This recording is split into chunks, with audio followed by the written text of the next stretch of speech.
कभी कभी लगता है हम बस एक मशीन बन गए हैं, सुबह से लेकर रात तक बस एक के बाद एक काम। खुद के लिए वक्त निकालना तो जैसे एक सपने जैसा लगता है, खासकर तब जब आप एक हाउसवाइफ हो। ऐसा कहा जाता है, औरत सिर्फ एक इंसान नहीं, एक पूरी कायनात होती है। लेकिन उसी कायनात को सबसे ज़्यादा अनदेखा भी किया जाता है, खासकर तब जब वो घर की चार दीवारी में रहकर पूरे घर की नींव बनी होती है। लोग सोचते हैं कि जो घर पर रहती है वो आराम करती होगी, लेकिन सच्चाई यह है कि एक हाउसवाइफ का कोई टाइम ही नहीं होता। वह हर घंटे हर मिनट कोई ना कोई जिम्मेदारी उसका इंतजार कर रही होती है। बच्चे की स्कूल की तैयारी, सबकी पसंद का खाना, घर की सफाई, सबकी सेहत का ध्यान, और सबसे बड़ी बात, हर किसी का मूड भी तो संभालना होता है। पर क्या कभी किसी ने हमारा मूड पूछा? लोग पूछते हैं, अरे तुम तो घर पर ही रहती हो, थकती किस बात की से हो। काश वो समझ पाते कि ये 24 घंटे की ड्यूटी है, जिसमें कोई छुट्टी नहीं, कोई प्रमोशन नहीं, और कई बार तो थैंक यू भी नहीं। आज मैं आपके साथ कुछ ऐसे टिप्स शेयर करने वाली हूँ जिन्हें अपनाकर आप एक स्मार्ट और प्रोडक्टिव हाउसवाइफ बन सकती हैं, जो अपने घर के काम भी खूबसूरती से मैनेज करती हैं और अपनी पर्सनल ग्रोथ पर भी ध्यान देती हैं। तो सबसे पहला कदम है अपने कामों की सीमा तय करना, और उसमें भी टाइम निकालना खुद के लिए। हाउसवाइफ होना मतलब सिर्फ घर के कामों में उलझे रहना नहीं है।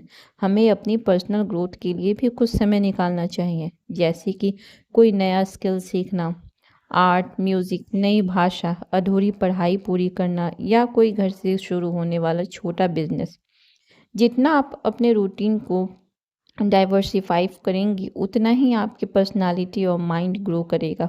दूसरा ज़रूरी पॉइंट, अपने लिए तैयार होना नाज है ना नौटंकी। सुबह उठो, खुद के लिए तैयार हो, ना किसी पार्टी के लिए, ना किसी शो ऑफ के लिए, बस अपने लिए।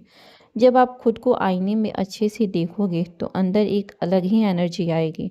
वो जो बिखरे बाल, वही पुराना नाइट सूट, वो सिर्फ आपकी थकावट नहीं, आपका नज़रिया भी दिखा देता है। खुद को सजाना संवारना खुद से प्यार करने का एक छोटा लेकिन ज़रूरी हिस्सा है। तीसरा, कई बार हम इतना बिजी रहते हैं कि खाना भी सही टाइम पर नहीं खा पाते, पानी तक पीना भूल जाते हैं, और फिर सोचते हैं पहले सबका कर लूँ फिर खुद के लिए बैठूंगी। लेकिन अगर आप खुद थक जाएंगी, बीमार पड़ जाएंगी, तो सबका क्या होगा? इसलिए आज से वादा करो, पानी टाइम पर पियोगे, भूख लगे तो टाइम पर खाओगे, और नींद पूरी हो लोगे। चौथा, अपने दिन की प्लानिंग खुद के अनुसार करना, सिर्फ दूसरों की ज़रूरतों के हिसाब से नहीं, बल्कि खुद के टाइम को मैनेज करना सीखें।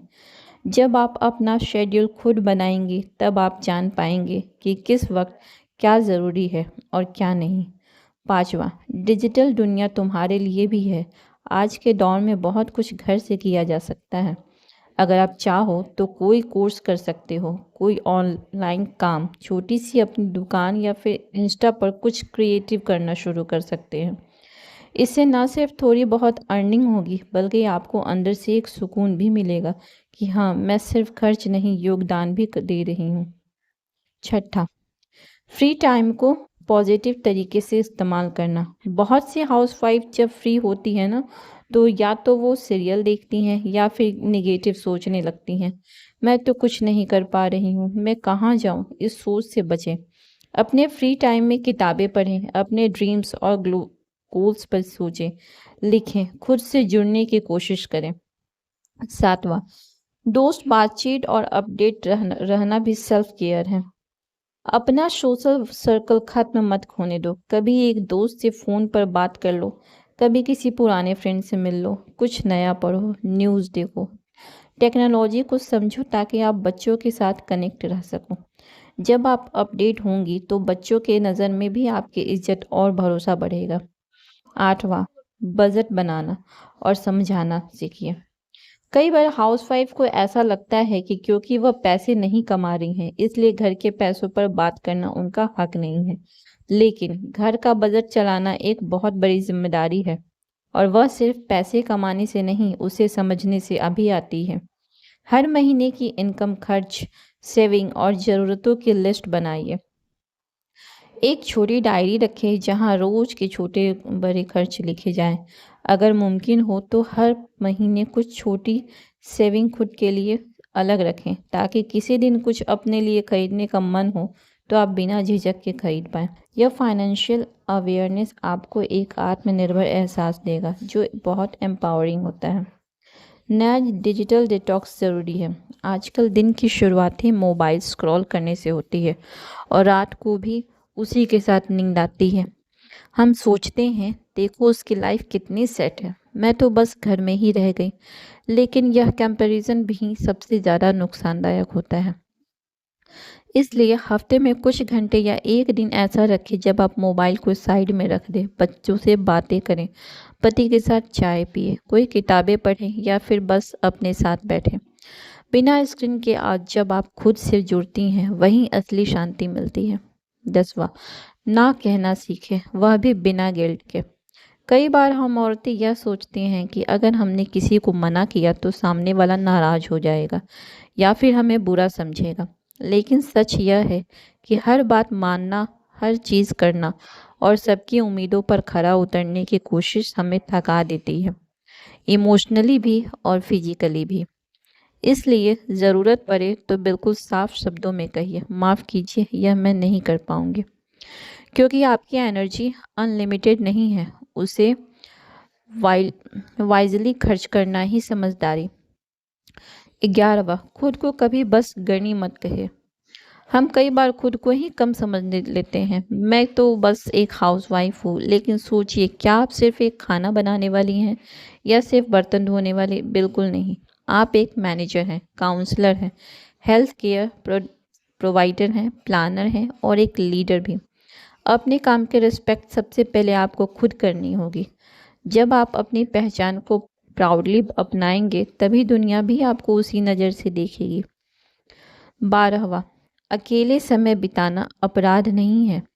हमेशा खुद को किसी न किसी की सेवा में लगा देना यह त्याग नहीं है, खुद से दूरी करना है। कभी कभी चुपचाप बैठना, एक कप चाय लेकर बालकनी में बैठ जाना या बस बिना किसी वजह से म्यूजिक सुनना, यह भी ज़रूरी है। खुद के साथ रहना अनकंफर्टेबल नहीं, हीलिंग होता है।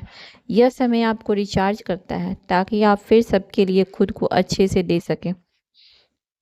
13वां, अपनी हेल्थ को ट्रीट करो जैसे फैमिली की हेल्थ को करती हूँ। जब बच्चे को हल्का बुखार होता है तो हम फ़ौरन डॉक्टर को कॉल करते हैं, लेकिन जब खुद को दिन भर थकावट, कमजोरी या दर्द होता है तो बस सोचते हैं, अभी काम है, बाद में देख लेंगे। क्यों? आप भी उस फैमिली का हिस्सा हो जिसका ध्यान रखना उतना ही ज़रूरी है। अपना रेगुलर चेकअप कराओ, सप्लीमेंट्स लो और अगर कुछ ठीक ना लगे तो डिले मत करो, क्योंकि आप ठीक होंगी तभी घर ठीक चलेगा। 14वां, अपनी पेरेंटिंग स्टाइल पर भरोसा रखो। आजकल एडवाइस देने वाले बहुत हैं, बच्चों को ऐसे सुलाओ, ऐसे डिसिप्लिन करो, स्क्रीन मत दो, टाइम दो। कभी कभी यह ओवरलोड ही माँ को गिल्ट में डुबा देता है। लेकिन सच यह है कि कोई परफेक्ट पेरेंट नहीं होता। आप जो कर रही हो वो अपने हालात, समझ और प्यार से कर रही हो, और यही काफ़ी है। हर माँ की जर्नी अलग होती है और आपकी भी उतनी ही कीमती है। 15वां, जो चीज़ें तुम्हें खुशी दे उन्हें टालना बंद करो। पसंदीदा मिठाई खा लो, नहीं कैलोरीज होगी। वो गुलाबी सूट पहनो, नहीं बहुत ब्राइट है। पुराना कॉलेज फ्रेंड को मैसेज करो, नहीं अब क्या बात करूँगी। ऐसे ही टालते हम खुद की छोटी छोटी खुशियों से दूर होते जाते हैं। अब से एक वादा करो, जो चीज़ दिल को हल्का करे वो बिना एक्सप्लेनेशन के करोगी, क्योंकि खुद को खुश रखना सेल्फिशनेस नहीं, स्मार्टनेस है। अगर यह बातें आपके दिल को छू गई हो तो इसे किसी एक औरत से ज़रूर शेयर करो, हो सकता है उसे भी कोई यह याद दिलाने वाला चाहिए हो। मिलते हैं अगले वीडियो में, तब तक अपना ध्यान रखो, मुस्कुराते रहो और याद रखो, तुम ज़रूरी हो।